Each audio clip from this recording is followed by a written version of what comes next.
बोलो प्रभु यीशु मसीह की। आइए एक बार और हम लोग प्रभु को महिमा देंगे। प्रेम से बोलो प्रभु यीशु मसीह की। सारी महिमा सारा आदर हम अपने जीवित परमेश्वर पिता को देते हैं। प्रभु आप सबको बहुतायत की आशीषें प्रदान करें कि आज आप सब यहाँ पर आए हुए हैं। और जैसा कि हम इस बात को देखते हैं, इस बात को हम लोग जानते हैं कि परमेश्वर ने ये अद्भुत अवसर हम सभी को प्रदान किया है। आइए इस समय हम लोग परमेश्वर के वचन के समय में जाएंगे और आराधना के प्रथम भाग में संचालन की सेवकाई को बहुत ही अच्छी रीति से करने के लिए हमारे प्रिय भाई विपुल गाड़िया को बहुत बहुत धन्यवाद। प्रभु आपको आशीष दे और आप सबको भी जितनों ने आराधना के प्रथम भाग में अपनी अपनी सेवाओं को दिया है, प्रभु आप सबको अनुग्रहित करे। वचन का जो हिस्सा हमारे बीच में हमारी बहन के द्वारा पढ़ा गया, हम लोग फिर से उसको निकाल लेंगे। कौन सा हिस्सा पढ़ा था हम लोगों ने? गुड, प्रभु आप सबको आशीष दे। आइए हम लोग फिर से इसको एक बार पढ़ेंगे और उसके पश्चात हम परमेश्वर के वचन के समय में जाएंगे। परमेश्वर का वचन विलाप गीत उसके 3 अध्याय के पद 22 और 23 में इस प्रकार कहता है। यहां पर परमेश्वर वचन कहता है, हम मिट नहीं गए, यह यहोवा की महाकरुणा का फल है, क्योंकि उसकी दया अमर है। प्रतिभोर वो नई होती रहती है, तेरी सच्चाई महान है। परमेश्वर अपने वचन के पढ़े सुने जाने पर हम सभी को मेरे प्रियो बहुतायत की आशीषें प्रदान करे, भरपूरी की आशीषें प्रदान करे। हम परमेश्वर का धन्यवाद करते हैं आज के दिन के लिए, इस समय के लिए, इस विशेष अवसर के लिए जिसमें हम सब आज यहाँ पर आए हैं। और आज हम लोग इस बात को याद कर रहे हैं, महसूस कर रहे हैं कि वर्ष 2025 अब धीरे धीरे क्या हो रहा है, अपनी समाप्ति की ओर जा रहा है ना। और ये जो समय है ये सच में बड़ा ही महत्वपूर्ण समय है ना। जब हम किसी भी चीज के अंतिम दशा में पहुंचते हैं तो वो समय हमारे लिए आकलन का होता है ना। और ये समय भी आज जब यहाँ पर बैठे हुए हैं, ये जो परमेश्वर का वचन मैंने यहाँ पे लिया है, ये बड़ा ही सुंदर वचन है। कई बार हम लोगों ने इसको पढ़ा है और आज जिस विषय को मैं आपके साथ थोड़े समय के लिए, मैं ज्यादा समय नहीं लूंगा, थोड़े समय के लिए जिस विषय को मैं आपके साथ बांटना चाहता हूं वो समय है कि अतीत से हम सीखें, वर्तमान में धन्यवाद दें और भविष्य के लिए परमेश्वर के ऊपर हम आशा रखें। हाँ, ये तीनों विषयों को मैंने इसलिए लिया है क्योंकि ये जो समय है हमारे लिए आकलन का है कि हमने क्या किया, क्या कर रहे हैं और आने वाले समय में हम क्या करेंगे। और परमेश्वर का वचन, जबकि आज यदि आप न्यूज़पेपर को भी देखेंगे या इस हफ्ते के न्यूज़पेपर को भी यदि आप ध्यान दे रहे होंगे तो उसमें भी आप इस बात को पाएंगे, समाचारों में भी आप इस बात को पाएंगे कि लोग याद कर रहे हैं कि उनका बीता हुआ समय, यानी कि आज वर्तमान में हम लोग जो 28 दिसंबर को यहाँ पर हैं, अभी से पहले का जितना भी समय रहा है, जनवरी से लेकर अभी तक का, उसमें क्या क्या बातें हुई, क्या क्या घटनाएं हुई, लोग उन बातों को क्या कर रहे हैं, याद कर रहे हैं। और 31 तारीख को भी यदि आप देखेंगे तो आप इस बात को पाएंगे, यही सिलसिला चलता रहेगा। और यही बात परमेश्वर का वचन भी आपको और मुझे बताता है। जैसा कि हम इस बात को देखने की कोशिश कर रहे हैं कि पिछला हमारा क्या रहा। आइए एक परमेश्वर के वचन को आप मेरे साथ निकाल लेंगे। भजन संहिता उसका 103 अध्याय है ना। आज हम लोगों ने इसको उत्तरवादी पाठ के रूप में भी पढ़ा। भजन संहिता उसका अध्याय 103 और उसके आरंभिक पदों को मैं पढ़ रहा हूं, हम लोग ध्यान से सुनेंगे। यहां पे लिखा हुआ है, हे मेरे मन यहोवा को धन्य कह और जो कुछ मुझ में है वह उसके पवित्र नाम को धन्य कहे। दूसरा पद भी हम लोग पढ़े, हे मेरे मन यहोवा को धन्य कह और उसके किसी उपकार को ना भूलना। मेरे प्रियो, जैसे कि मैं इस बात के लिए आपको उत्साहित यहाँ पे कर रहा हूं और हम सब के लिए बड़ा ही महत्वपूर्ण है। वर्ष 2025 में आप और मैं जब पीछे मुड़ के देखते हैं, आज का ये जो दिन है मेरे प्रियो, या ये जो 3-4 दिन है, ये इस बात को याद करने के दिन है कि परमेश्वर ने आपके और मेरे जीवन में क्या क्या चीजें की हैं। हमारा जो परमेश्वर है वो आपको और मुझे संभालने वाला परमेश्वर है।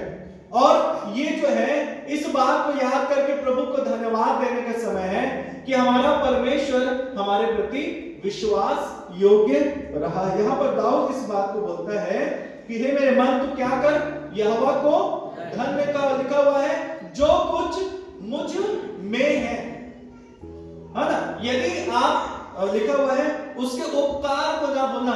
यदि परमेश्वर के उपकार को आप याद करना चाहते हैं तो जरूरी है कि आप इस बात को समझें कि आप में कुछ है ना। यहाँ पे दाऊद क्या बोल रहे हैं, जो कुछ मुझ में है।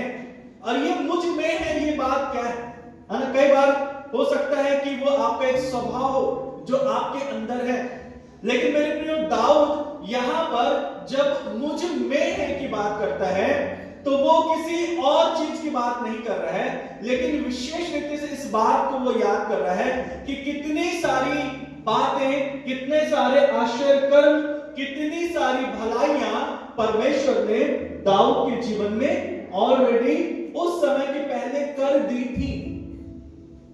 और आज भी हम लोग जो इस बात को बोल रहे हैं कि अतीत में परमेश्वर ने आपके और मेरे लिए क्या क्या किया है।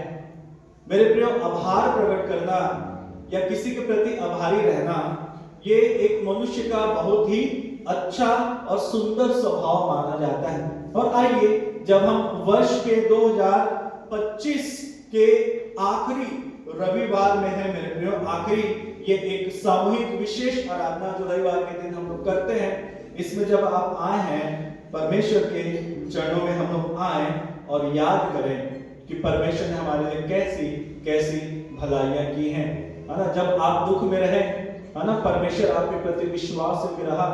जब आप आंसू को बहा रहे थे, परमेश्वर ने आपके आंसुओं को पोंछा। जब आपने आशा छोड़ दी थी, परमेश्वर आपके लिए आशा बना। जब आप अंधकार में थे या निराश हो गए थे, परमेश्वर इस वर्ष में आपके लिए ज्योति बन के आया। यदि ऐसी कोई भी बात हुई है मेरे प्रियो, आइए हम परमेश्वर को धन्यवाद। इसी कारण इस बात को बोल रहा है जो कुछ मुझ में है। और परमेश्वर की भलाइयों को वही व्यक्ति स्मरण रख सकता है जिसने सच में परमेश्वर से प्रेम करते हुए इस पूरे वर्ष को बिताया हो। आप किसी के प्रति आभारी इसीलिए रहते हैं क्योंकि उसने आपके हृदय को छुआ होता है ना। कई लोगों ने आपकी सहायता की होगी, आइए हम उनके जीवन के लिए धन्यवाद दें। कई लोगों ने आपको संबल दिया, उनके जीवन के लिए धन्यवाद दें। और आज ये एक जिम्मेदारी है कि जितने भी लोगों ने आपके लिए कुछ ना कुछ किया है, आप उनको लेके परमेश्वर के सम्मुख कैसे आएंगे। ये जो आज का दिन है, ये कई बार खुद के लिए भी सोचने वाला नहीं है ना। आज परमेश्वर आपको इस चीज के लिए उत्साहित कर रहा है कि जितने भी लोगों ने इस वर्ष भर किसी न किसी रीति से, छोटी सी वृत्ति से, याद रखिएगा, यदि आज आप यहां तक आए हैं, यदि आज यहां पर बैठे हुए हैं, लोगों की जिम्मेदारियां, लोगों की भूमिकाएं हैं उसमें, और यदि आप उनको याद कर रहे हैं, आइए हम लोग ऐसे सारे लोगों को परमेश्वर के चरणों में अर्पित करें। और आज एक प्रश्न है, जितने भी लोगों ने आप लोगों के लिए भलाइयां की हैं, आप उनके लिए कैसी आशीष प्रभु से मांगेंगे। दाऊद इसी चीज को बोल रहा है, जो कुछ मुझ में है वह उसके पवित्र नाम को क्या करे, धन्य कहे। आपके अंदर क्या है, आपके अंदर क्या क्या चीजें हैं, क्या क्या यादें हैं, किन चीजों के प्रति आप आभारी हैं। परमेश्वर का वचन बोलता है कि हम जो है पीछे मुड़कर देखें, और पीछे मुड़कर देखकर उन सारी बातों के लिए, उन सारी परिस्थितियों के लिए, और विशेष रीति से उन लोगों के लिए हम परमेश्वर को धन्यवाद देके उनके लिए, उन आशीषों के लिए प्रार्थना करें जिनकी उनको जरूरत है ना। हमारे जीवन में बहुत सारे लोग क्या करते हैं, हमारे आशीष का कारण बनते हैं, है ना। लेकिन हमारे जीवन में कई बार समय जो है हम उन आशीषों के लिए तो धन्यवाद देते हैं, लेकिन उसके पीछे के कारण के लिए कई बार आप और मैं प्रभु के चरणों में आके धन्यवाद नहीं दे पाते। सो यहाँ पर दाऊद इस बात को कहता है कि जो कुछ मुझ में है वो उसके पवित्र नाम को धन्य कहे, और वो बोलता है मेरे मन यहोवा के किसी उपकार को, है ना। उपकार मतलब परमेश्वर ने जो आपके लिए किया है, क्या आपको याद है। और ये बड़ा ही इंपॉर्टेंट है। यदि आप चाहते हैं, ये उपकार जो है आपके और मेरे जीवन में परमेश्वर के एक विशेष स्वभाव को बताता है। और एक वचन का हिस्सा मैं आप लोगों के सम्मुख पढ़ूंगा। परमेश्वर का वचन भजन माफ करिए यशायाह 55 उसके 11वें पद में इस प्रकार कहता है, उसी प्रकार से मेरा वचन भी होगा जो मेरे मुख से निकलता है, और व्यर्थ ठहर कर मेरे पास ना लौटेगा। यानी कि परमेश्वर जो है उसका वचन आपके जीवन में क्या करता है, कार्य करता है। कहने का मतलब यह है कि इस समय आप इस बात को सोचिए और सही रीति से परमेश्वर की ओर पीछे मुड़ के देखिए कि जितनी भी बातें आपके जीवन में हुई हैं उसमें कितना प्रतिशत परमेश्वर की हिस्सेदारी रही, है ना। यह भी एक आकलन का विषय है। वर्ष 2025 में परमेश्वर याद रखिएगा मेरे प्रियो, हमारे जीवन में से दो परिस्थिति या दो शख्सियत जो है वो प्रभाव डाल सकती है। पहला शख्सियत है परमेश्वर और दूसरा शख्सियत है शैतान। इस वर्ष 2025 में यहां पर लिखा हुआ है कि मेरा जो वचन है जो मेरे मुख से निकलता है वो व्यर्थ ठहर कर मेरे पास नहीं लौटेगा। तो क्या आप महसूस कर रहे हैं कि परमेश्वर के वचन ने आपके जीवन में काम किया है ना। समृद्धि, आनंद, आशीषें ये दो तरफ से आती हैं, या तो परमेश्वर की ओर से या शैतान की ओर से। याद रखिएगा, हर आशीषें, हर समृद्धि, हर आनंद परमेश्वर की ओर से नहीं होता। और यदि हम उसमें बोलना चाहिए अंतर नहीं कर पा रहे हैं तो ये एक बहुत बड़ा प्रश्न है हमारे विश्वास को लेके, क्योंकि शैतान भी ज्योतिर्मय स्वर्गदूत का रूप धारण करता है। और कई बार परमेश्वर इस बात के लिए हमको सावधान करता है कि हम बड़ी गंभीरता, आज वो दिन है मेरे प्रियो कि हम अपने जीवन को जांचें कि कितना परमेश्वर ने मेरे जीवन में काम को किया है, कि मैं सच में उसका श्रेय उसको दूं। कई बार चर्च में आके यदि हम धन्यवादित होते भी हैं तो जरूरी ये है कि क्या सच में वो धन्यवाद परमेश्वर की ओर से निकल। कई बार शैतान इस बात के लिए भी आपको मुझे उत्साहित कर सकता है कि हम धन्यवाद दें, लेकिन उसमें क्या परमेश्वर का काम होता है या परमेश्वर की हिस्सेदारी होती है। ये गहरी बात है, लेकिन मैं आपको उत्साहित करना चाह रहा हूं मेरे प्रियो। वर्ष 2025 के इस आखिरी रविवार में आइए हम लोग पीछे मुड़कर देखें और अपने जीवन का हम क्या करें, आकलन करें। एक और वचन का हिस्सा हमेशा निकालिए पुराने नियम से, व्यवस्था विवरण उसका 8वां अध्याय और पद 2, है ना। हम पीछे मुड़ के देख रहे हैं, यानी कि याद कर रहे हैं, स्मरण कर रहे हैं, है ना। उसके उपकारों को हम लोग याद कर रहे हैं, ना भूलने की बात हम लोग कर रहे हैं। यहाँ लिखा हुआ है और स्मरण रख, व्यवस्था विवरण 8वां अध्याय उसके पद 2 में परमेश्वर वचन कहता है, हाँ, कि तेरा परमेश्वर यहोवा उन 40 वर्षों में तुझे सारे जंगल के मार्गों में से इसलिए ले आया है वह तुझे नम्र बनाए और तेरी परीक्षा करके यह जान ले तेरे मन में क्या है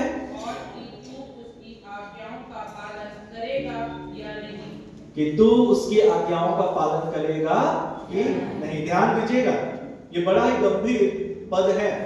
वर्ष 2025 आपके लिए कैसा रहा, यहाँ पे परमेश्वर का वचन बोल रहा है कि परमेश्वर ने कुछ किया है और यदि कुछ बातें परमेश्वर की ओर से हुई हैं तो उसका परिणाम आपको दिखाई पड़ेगा। यहाँ पे क्या लिखा हुआ है, ध्यान से सुनिएगा। लिखता है और स्मरण रखना, याद रखना, यहोवा उन 40 वर्षों में तुझे क्या किया है, जंगल के मार्ग से लेके आया है। ये भी कैसे हैं हमारे लिए, वैसे उन 40 वर्षों के समान है। याद रखें परमेश्वर क्या करता है, हमको लेके चल रहा है। हर साल जब जनवरी से लेके दिसंबर होता है, हमारी यात्रा शुरू होती है, परमेश्वर लेके हमको चलता है। जैसे उसने यहूदियों के, इस्राएलियों को क्या किया, 40 वर्ष तक वो उनकी यात्रा में उनके साथ साथ रहा। और जानते हैं यहाँ पे क्या लिखा हुआ है, क्यों लेके आया, क्यों वो उस रास्ते से आपको लेके आया, क्यों वो वर्ष 2025 में जनवरी से लेकर दिसंबर तक आपको इस एक साल तक उसने आपको चलाया है। कारण है उसके पीछे कि मार्च से लेकर आया कि वह तुझे क्या बनाए, क्या बनाए। यदि आज आपको लगता है कि आपकी यात्रा सफल हो गई है तो आपके जीवन में नम्रता होगी। परमेश्वर का वचन यहां पर बोल रहा है कि ये जो साल आपने बिताए हैं, एक साल, यदि इसमें परमेश्वर आपके साथ रहा, मेरे प्रियो, मैं नहीं जानता कि परमेश्वर आपके साथ रहा है कि नहीं रहा है, लेकिन यहां पर एक जांचने का विषय है कि क्या मेरे साथ परमेश्वर था, और यदि था तो लिखा हुआ है कि वह तुझे क्या बनाएगा, नम्र बनाएगा। यहां पर कोई बड़े वरदानों की बात नहीं हो रही मेरे प्रियो, लेकिन एक जीवन के बदलने की बात हो रही। नम्रता क्या होती है ना, नम्रता एक बहुत बड़ा स्वभाव है और यीशु मसीह के सबसे बड़े गुणों में सबसे बड़ा गुण रहा नम्रता का। जानते हैं क्यों उसकी नम्रता इतनी बड़ी क्यों थी, है ना। नम्र करना, अपने आप को क्या करना, दीन बनाना, अपने आप को लोगों के सामने नीचे रखना और उनको आदर देना, लोगों को आगे बढ़ाना। यहां पे लिखा हुआ तुझे क्या करेगा, नम्र बनाएगा। और लिखा हुआ है तेरी परीक्षा करके, है ना। ये साल भर आपके जीवन में बहुत सारे कठिन उतार और चढ़ाव आए हैं। याद रखिएगा, इसमें किसने आपके जीवन में क्या किया ये तो दूसरी बात है, लोगों ने आपके लिए क्या किया क्या नहीं किया ये भी किनारे रख दीजिए। परमेश्वर का वचन इस बात को बोलता है कि आपकी परीक्षा सिर्फ इसलिए कठिनाइयां इसलिए परमेश्वर ने आपके जीवन में डाला है कि वो जान जाए कि आपके मन में क्या है ना। आपके मन में क्या है, आपने क्या और कैसा मन इन दिनों में तैयार किया, इन वर्षों में, इस एक साल में परमेश्वर उसको परखता है मेरे प्रियो। और यही बात हमको पीछे मुड़ के देखने की जरूरत है, जिस बात को मैं बोल रहा था, अंतर करने वाली बातें। याद रखें, परमेश्वर मन को देखने वाला, मनुष्य जो है वो क्या करता है, बाहरी स्वभाव को देखता है। आप मेरे बाहरी स्वरूप को देख सकते हैं, लेकिन मेरा मन कैसा है इसको सिर्फ और सिर्फ जांचने वाला परमेश्वर यहोवा ही है। और वर्ष 2025 भी इसीलिए दिया था और 26 भी इसीलिए देगा कि वो मेरे मन को जांचे कि मैं कैसा हूं। और यदि वर्ष 2025 में हमारा हृदय परमेश्वर की इच्छा में तैयार हो गया, बहुत खुशी की बात है मेरे प्रियो। यदि आप उसमें थोड़ी सी कमी महसूस कर रहे हैं, एक और साल आने वाला है। आइए हम लोग परमेश्वर के सम्मुख आए, अपने आप को जांचें। और लिखा हुआ है वह परीक्षा करके जान ले कि तेरे मन में क्या है। दूसरी बात, तू उसकी आज्ञाओं का पालन करेगा या नहीं करेगा। इस बात को भी जांचने के लिए परमेश्वर ने इस वर्ष को दिया था। अब बात यह है कि हम कहां तक खरे उतरे हैं। किसी को मत देखिए मेरे प्रिय, ना तो आपके आगे, ना तो आपके पीछे, ना तो आपके दाएं, ना तो आपके बाएं। परमेश्वर की नजर सिर्फ और सिर्फ पागली निशान तन के ऊपर है ना, क्योंकि उसको मुझसे व्यक्तिगत रीति से मतलब है। परमेश्वर को आपसे व्यक्तिगत रीति से मतलब है। ये वर्ष 2025 कैसा रहा आपके और आपके परमेश्वर के लिए, है ना। चलिए हम आगे बढ़ेंगे और बहुत सारी बातें हैं, लेकिन मैं इसमें नहीं जाऊंगा। तो पीछे मुड़ के देखिए, है ना, पीछे मुड़ के अपने जीवन का आकलन करिए, क्योंकि परमेश्वर ने आपको विशेष उद्देश्य से आपको नम्र बनाने के लिए, और क्या था दूसरी बात, आज्ञाओं को आप मानेंगे कि नहीं मानेंगे, इस बात को चेक करने के लिए आपको ये समय दिया था। यदि आप उसमें खड़े उतरे हैं, बहुत अच्छी बात है। नहीं उतर पाए हैं, परमेश्वर पवित्र आत्मा आपकी सहायता करने के लिए तैयार। दूसरी बात, एक और जो बात जो आज के दिन में हमको करना है, पहली बात हमने देखा पीछे मुड़ के आकलन जरूर करिए। दूसरी, पहला थिस्सलुनीकियों 5वां अध्याय 18वां पद, बहुत ही सुंदर ये पद है ना, क्या लिखा हुआ है। अब एक और बात हमको करना है, पहला थिस्सलुनीकी 5:18 लिखा हुआ है, हर बात में क्यों, तुम्हारे लिए मसीह यीशु में परमेश्वर की यही इच्छा है। हर बात में धन्यवाद करें, है ना।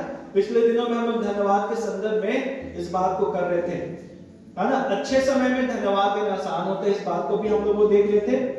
और कठिन परिस्थिति में धन्यवाद क्यों दिया जाए, किस लिए दिया जाए, इस बात को भी हम लोग देखने की कोशिश कर रहे थे कि कठिन परिस्थिति में कैसे एक व्यक्ति धन्यवाद देने की दशा में रहता है ना। हमारे जीवन में हमारा जो परमेश्वर है वो हमको कठिन अवस्था में नहीं छोड़ता। यदि एक विश्वास हमारा है, परमेश्वर को यहाँ पर बोल रहा है, आइए वर्तमान में हम धन्यवाद दें।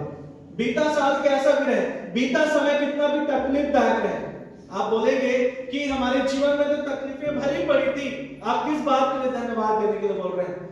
हमारा परमेश्वर जो है वो हर बातों में आपके साथ साथ खड़ा रहता है।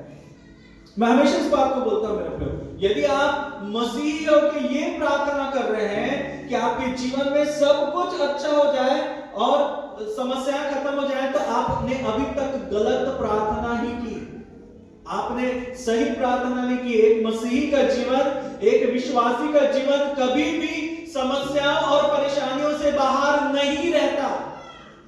आपका जीवन कैसा था? यदि आप बोलेंगे कि मेरे जीवन में सब कुछ बहुत अच्छा चला, तो शायद आप अपने विश्वास में कभी भी उतना बढ़ नहीं पाएंगे जैसा परमेश्वर आपसे चाहता है। वो कठिनाइयों में, परेशानियों में सिर्फ और सिर्फ इसीलिए आपको रखता है ताकि आप और भरोसा करें। याद रखिए, कठिनाइयां हैं, परेशानियां हैं, लेकिन वो आपको नाश करने के लिए, आपको निराश करने के लिए नहीं। किस लिए है? ताकि आप और उससे प्रेम करें। मैं हमेशा बोलता हूं ना कि एक सही रिलेशन, हेल्दी रिलेशन कब पता चलता है? कब पता चलता है? जब सब कुछ अच्छा चलता रहता है, लोग आगे बधाइयां देंगे आपको, है ना, आपके साथ खड़े रहेंगे, केक काटेंगे, तभी पता चलता है? नहीं, जब आप तकलीफ में हैं, उसी समय बोलते हैं ना, सही चेहरा उजागर होता है, कौन कैसा है ना। अब उसको पॉजिटिव लेंगे, नेगेटिव लेंगे, वो बात अलग है, लेकिन एक स्वभाव है ना। परमेश्वर के साथ भी जब हम मनुष्य होकर ऐसा जज करते हैं कि कौन हमारी ओर है, कौन हमारी परवाह करता है, वो तो दुख और तकलीफ में ही पता चलता है। तो परमेश्वर भी इस बात के लिए हमको जज करता है कि तकलीफ में हम परमेश्वर की कितनी परवाह कर रहे हैं, यानी कि कितना भरोसा कर रहे हैं। याद रखिए, यहाँ पे दोनों चीजें अलग है। वहां पर लोग आपके साथ खड़े हैं, लेकिन हर समय हर व्यक्ति आपकी इच्छा के अनुसार आपके लिए खड़ा नहीं हो पाएगा, है ना। कई बार हम लोगों से आशा रखते हैं ना कि लोग हमारे पास आए, सबकी अपनी अपनी सीमितताएं हैं। कई बार लोगों ने आपकी इच्छा के अनुसार आपको ढाढ़स दे दिया तो दे दिए, नहीं तो क्या होगा, आप उनसे क्या होंगे, दुखी हो जाएंगे, परेशान। एक मनुष्य का स्वभाव है, लेकिन मेरे प्रिय परमेश्वर ऐसा नहीं, वो आपके साथ खड़ा रहता है इस बात को बताने के लिए कि जितनी बड़ी तकलीफ बेटा तेरा है, उतना ही ज्यादा मैं तुझसे प्रेम करता हूं, इसी समय तू मुझको पहचान पाएगा। याद रखिए, आत्मिक आंखों के यदि खोलता हुआ देखना चाहते हैं, तकलीफों का हमेशा स्वागत करिए अपने जीवन में। इसी का यहाँ पे लिखा हुआ है, वर्तमान में धन्यवाद दीजिए। चीजें अच्छी रही हैं तो भी धन्यवाद दीजिए, और यदि बिगड़ी हुई है तो और धन्यवाद दीजिए। अपने समर्पण को परमेश्वर के सामने दिखाइए कि आप उससे कितना प्रेम करते हैं। यही वो समय, धन्यवाद का मतलब ही यही है कि मैं प्रभु से बोलूं, चाहे प्रभु कैसी भी परिस्थिति में जानता हूं तू मेरे साथ है, मुझे किसी बात का डर नहीं है। किसी बात की परवाह नहीं, किसी बात की चिंता नहीं। क्यों? क्योंकि तू मेरे साथ है। और जब परमेश्वर हमारे साथ है तभी सही विजय का आभास हम कर पाएंगे, है ना। भजन संहिता 34 से क्या बोलता है? याद है कितनों को? ये तो याद होना चाहिए।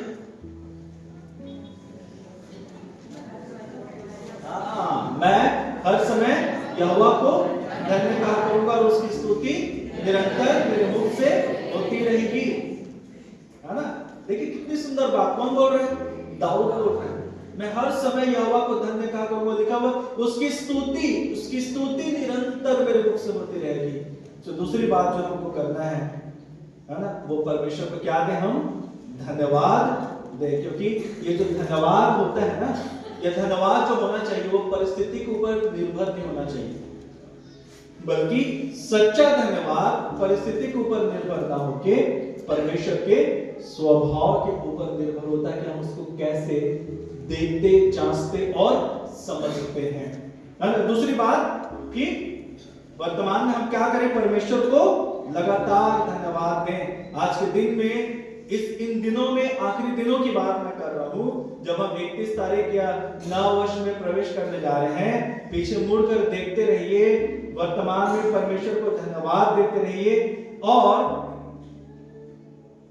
अतीत के बोझ से निकलने की कोशिश करें, है ना। जो भी हुआ, जैसा भी हुआ आपके साथ, उस बोझ को छोड़ने की कोशिश। कई बार हम लोग पकड़ के बैठे रहते हैं ना कि मेरे साथ ऐसा हुआ, मेरे साथ ऐसा हुआ, लोगों ने मेरे साथ ऐसा किया, उस व्यक्ति ने मेरे साथ ऐसा किया, उस भाई ने मुझे ऐसा बोल दिया, उस बहन ने मुझे ऐसा बोल दिया, मुझे ये नहीं मिला, मुझे वो नहीं मिला। बहुत सारी चीजें जो हमारे जीवन में होती हैं, हम उनको पकड़ के बैठ जाते हैं। पकड़ के बैठ जाते हैं मतलब वो हमारे दिमाग में, कई बोलता है दिमाग से नहीं उतर रहा है, बार बार वही चीजें घूम रही मेरे दिमाग में। परमेश्वर आपकी सहायता करना चाहता है, क्योंकि परमेश्वर आशा को देने वाला परमेश्वर है। परमेश्वर आपसे प्रेम करता है। मेरे साथ निकालिए बाइबल में से फिलिपियों की पत्री नए नियम से, और उसका 3 अध्याय का 13 पद।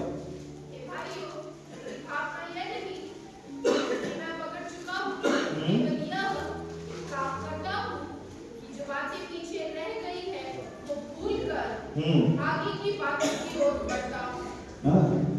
यहां पर पौलुस एक बात बोल रहा है, मैं सिर्फ एक काम करता हूं और आप भी एक ही काम करें। क्या बोल रहा है वो?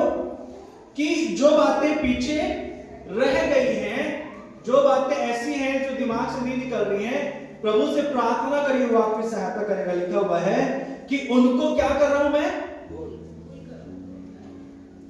भूल जाइए। भूल जाइए। किस चीज को भूल जाइए? यदि किसी ने आपके इच्छा के अनुसार आपसे व्यवहार नहीं किया, भूल जाइए। जब आपको आशा थी, कोई आपके साथ खड़ा नहीं हो पाया, भूल जाइए, है ना। और कुछ समस्या आपके साथ हुई जिसका गिल्ट आपको खुद है, भूल जाइए। जानते हैं ये चीजें ऐसी हैं कि शैतान बड़ी चतुराई के साथ आपको समस्या में ही रखता है। जब आप उसको भूल जाएंगे, क्यों भूल जाना है? आप बोलेंगे नुकसान तो कोई भूलता है क्या सर? परमेश्वर जब आपके साथ है, वो हर एक चीज की भरपाई करेगा यदि आप भरोसा करेंगे तो। कई बार जानते हैं परमेश्वर क्यों नहीं काम कर पाता हमारे साथ? हमने परमेश्वर के हाथों को बांध दिया होता है। कैसे बांध दिया होता है? हमारे सोच, हमारे विचार। याद रखिए, परमेश्वर कभी जोर जबरदस्ती नहीं करेगा आपके साथ। आप जैसा उसको करने देंगे, जितना उसको करने देंगे, ध्यान दीजिएगा, आप जैसा उसको करने देंगे, जितना उसको करने देंगे, उतना ही वो आपके लिए करेगा। क्योंकि परमेश्वर ने हमको स्वतंत्र इच्छा देके हमारा सबसे बड़ा आदर किया है। हम जो चाहे वो कर सकते हैं। स्वर्गदूतों के पास ये अधिकार नहीं। कुछ लोगों ने किया, परमेश्वर ने उनको अपनी उपस्थिति से बाहर निकाल दिया। वो ऑनर स्वर्गदूतों को नहीं मिला, हमको मिला है। जितना देंगे, जितना करेंगे, वो उतना ही कर पाएगा आपके लिए। यहां पे लिखा हुआ है कि जो बातें पीछे रह गई हैं, उनको भूलकर आगे की ओर बढ़ता हुआ मैं निशाने की ओर जाता हूं, निशानों की ओर दौड़ा चला जाता हूं। आपका एम परमेश्वर नहीं भूला है कि आपको भविष्य में क्या चाहिए। तो अतीत के बोझ से निकलिए, नई शुरुआत करिए। परमेश्वर तो इस बात को बोल रहे हैं। नई शुरुआत कैसे करेंगे? जब तक आप अपने हृदय के बोझ, अपने गड्ढे को प्रभु के हाथ में नहीं देंगे, ये चीजें नहीं होगी। यशायाह नबी पुस्तक निकालिए 43वां अध्याय, जल्दी से। इसका सिर्फ एक और बिंदु, फिर मैं खत्म करूंगा। यशायाह नबी पुस्तक 43वां अध्याय और 18वां पद देखिए क्या लिखा वहां पे। अब बीती हुई घटनाओं का स्मरण मत करो, ना प्राचीन काल की बातों पर मन लगाओ। परमेश्वर नहीं चाहता, जिनका अस्तित्व एक तरह से समाप्त हो चुका है, उसमें आप सोच के विचार के अपने जीवन को बिताएं। परमेश्वर कहते नहीं चाहता। परमेश्वर हमको उत्साहित करना चाहता है। भूल जाइए, छोड़ दीजिए जो जहां था, जैसा था, छोड़ के आगे बढ़िए। परमेश्वर आपके लिए नई शुरुआत करने जा रहे हैं, है ना। वर्ष 2026 में क्यों? क्योंकि हमारा परमेश्वर आशा को देने वाले परमेश्वर। और जितना आपने सोचा होगा ना, सोचिए आप एक मनुष्य हो कि कितना सोच सकते हैं, कितना बेहतर सोच सकते हैं अपने लिए। एक सीमा है ना उसकी, लेकिन हमारा परमेश्वर उससे भी बढ़ के सोचने वाला परमेश्वर है। और इसी कारण यहाँ पे परमेश्वर वचन बोलता है, अब बीती हुई घटनाओं के स्मरण मत करो। आपके अगल और बगल में भी कोई ऐसा व्यक्ति बैठा है, उसको देख के बोलिए अब सब खत्म हुआ, है ना। ये एक ब्लेसिंग है, याद रखिए। जब आप ऐसे बोलेंगे ना, मैं एक हमारे बुजुर्ग ने एक यहाँ पे गवाही दी थी। मैं उनको हाथ मिलाना चाहता था जाके, जानते हैं क्या, कि जिंदगी भर किसी के साथ उनका नहीं बन रहा था। और एक समय ऐसा आया कि उन्होंने सब कुछ को त्याग के, जब वो व्यक्ति परेशानी में था, वो उसके पास गए और उससे माफी मांगी। यहाँ पे उस बुजुर्ग ने, भाई ने खड़े होकर गवाही दी थी। जब आप इस छोटी सी बात को कर देते हैं ना, मैंने इस चीज को किया है ना। मैं ये चीजें ऐसे नहीं बोल रहा हूं, है ना। हम सबके जीवन में कुछ गांठें होती हैं, है ना। और जब हम उन गांठों में बंधे रहते हैं ना, तो ये चीजें और मैं हमेशा इस चीज के लिए कोशिश करता हूं कि यदि किसी के साथ कुछ ऐसी चीजें हो रही है, मैं उससे बात कर लूं। और उसके बाद जो शांति मिलती है, याद रखिएगा, वो शांति की कल्पना आप नहीं कर सकते। परमेश्वर इस नए वर्ष में आपके लिए तभी काम कर पाएगा जब आप उसको अवसर देंगे। और ये बिल्कुल प्रैक्टिकल चीजें हैं। हम लोग जो जीवन में चलते फिरते हैं ना, नियम कानून परंपराएं सब किनारे रख दीजिए। सिर्फ एक छोटी चीज भी यदि किसी के साथ आप कर देंगे ना इस समय, तो परमेश्वर आपके जीवन में बहुत बड़े बड़े काम करे। कई चीजें इसी का रुकी हुई, क्योंकि हम हिम्मत नहीं कर पा रहे हैं, थोड़ी सी चीज के लिए हिम्मत नहीं कर पा रहे हैं। यहां पे लिखा हुआ है, बीती हुई घटनाओं के स्मरण मत करो, भूल जाओ, मेल मिलाप कर लो, है ना। और ना प्राचीन काल की बातों पर मन लगाओ। तो अतीत के बोझ को छोड़ दीजिए, एक नई शुरुआत करने के लिए तैयार रहिए। प्रभु आपके लिए बड़े काम करने जा रहे हैं, है ना। और इसी कारण परमेश्वर आपको बीते हुए वर्ष में आप कितना बढ़े नहीं बढ़े, इस पे परमेश्वर का ध्यान नहीं। आने वाले वर्ष में आपको कितना बढ़ना चाहिए, कितना आगे जाना चाहिए, इसके ऊपर परमेश्वर जो है वो ध्यान को लगा के रखा हुआ। आखिरी बात हमने देखा, पीछे मुड़कर देखिए, वर्तमान में धन्यवाद दीजिए, अतीत के बोझ से निकलिए और परमेश्वर की ओर देखने का प्रयास करिए। यानी कि परमेश्वर ने जो योजनाएं बना के रखी, याद रखिए, इस बार ऐसी कल्पना करिए कि आपने जो सबसे बेहतर सोचा है अपने लिए, उससे कहीं ज्यादा परमेश्वर ने आपके लिए सोच के रखा है। लेकिन वो आपके अनुरूप नहीं होगा, ये बात पक्का है। कई बार हम संतुष्टि उसी में खोजना चाहते हैं जो हम चाहते हैं कि परमेश्वर हमारे अनुसार करे, है ना। एक बार पहले भी मैंने बोला था कि कई बार हम बोलते हैं परमेश्वर नहीं, तू इसको ऐसा करना, है ना। कई बार छोटे बच्चे लोग क्या करते हैं, जिद करते हैं ना, नहीं मम्मा इसको ऐसा करे, नहीं पापा इसको आपको ऐसा करना चाहिए। तो कई बार हम उनकी खुशियों के लिए वैसा कर भी देते हैं, लेकिन हमारे पास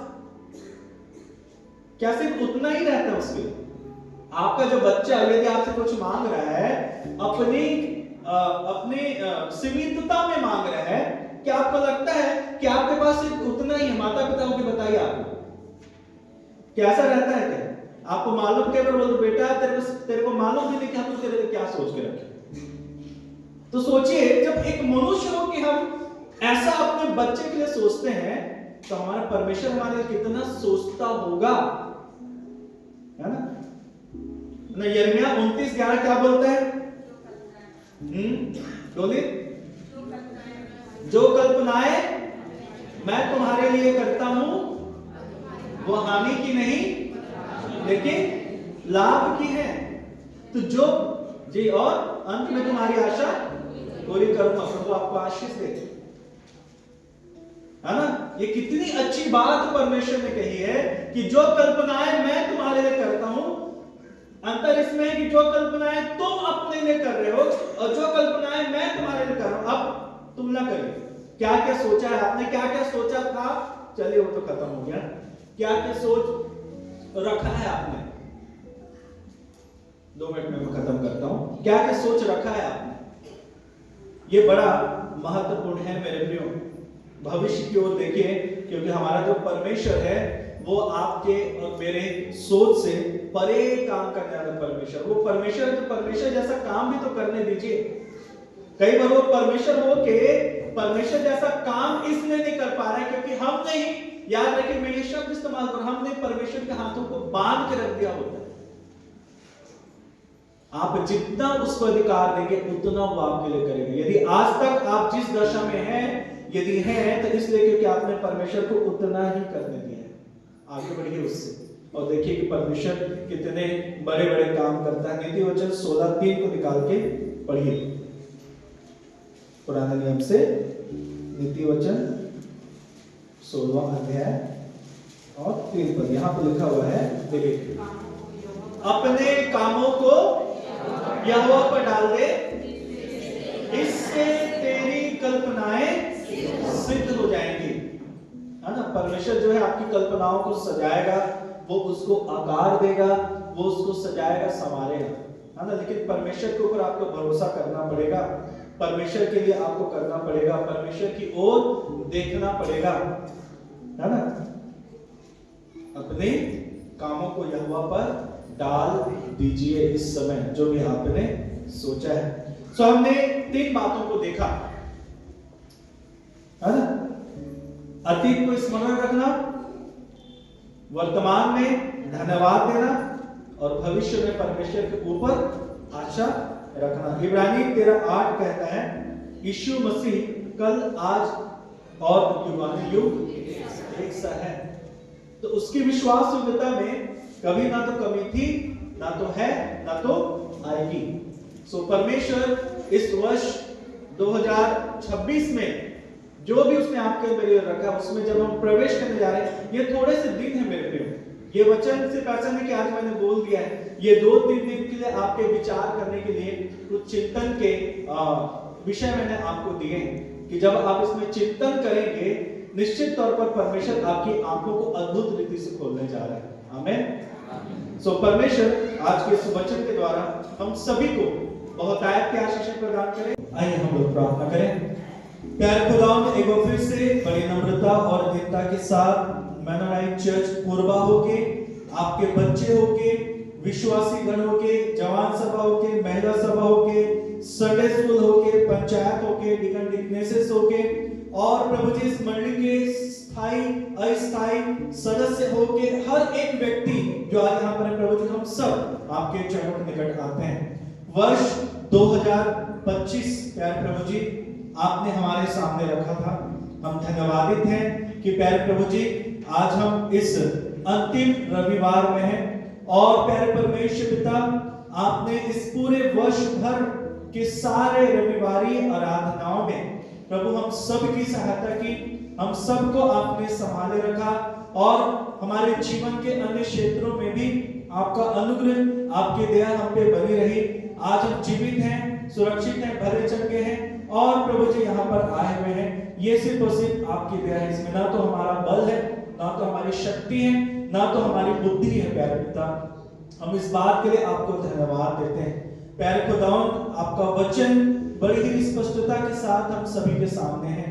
प्यारे प्रभु, हमारी सहायता करिए ताकि हम बड़े ही प्रभु जी पॉजिटिविटी के साथ, सकारात्मकता के साथ, आनंद और खुशी के साथ, हिम्मत के साथ प्रभु जी इस वर्ष 2026 में प्रवेश करने के लिए इन 2-3 दिनों में आगे बढ़े। प्यारे परमेश्वर पिता, ये मंडली आपकी है, इस मंडली से आपने प्रेम किया है, हम धन्यवाद देते हैं। यीशु नासरी के नाम से सहायता करें, मदद करें और अगुवाई प्रदान करें प्यारे परमेश्वर पिता, ताकि प्रभु जी इस वर्ष 2025 में प्रभु आप हमें और बढ़ने पाए पिता। होने दो वर्ष 2026 हमारा घटने का और हमें आपके बढ़ने का वर्ष कहलाने पाए प्यारे पिता। हम आपसे यही विनती और यही प्रार्थना करते हैं। आप जो सर्वशक्तिमान परमेश्वर हैं, आप जो दयालु परमेश्वर हैं, आप जो कृपालु परमेश्वर हैं, अनुग्रह करें, दया करें, कृपा करें। आज की इस पूरी आराधना के लिए हम आपको धन्यवाद देते हैं। आरंभ से लेकर अंत तक आपने सहायता किया, मदद किया है, अगुवाई की है प्यारे परमेश्वर पिता, इसलिए हम आपको धन्यवाद देते हैं। और प्यारे प्रभु जी, सारी बातों में हमें से प्रत्येक के आत्मा, प्राण और देहों को, जितने भी लोग यहाँ पर उपस्थित हैं, हमारी इस पूरी मेमोनाइट मंडली कोरबा को आपके हाथों में सौंपते हुए, हर एक विश्वासी भाई बहनों को आपके हाथों में सौंपते हुए, हम मिलके ये वेद यीशु मसीह के जीवित और सामर्थ्य नाम से मांग लेते हैं, सुनकर ग्रहण कर ले, आमीन।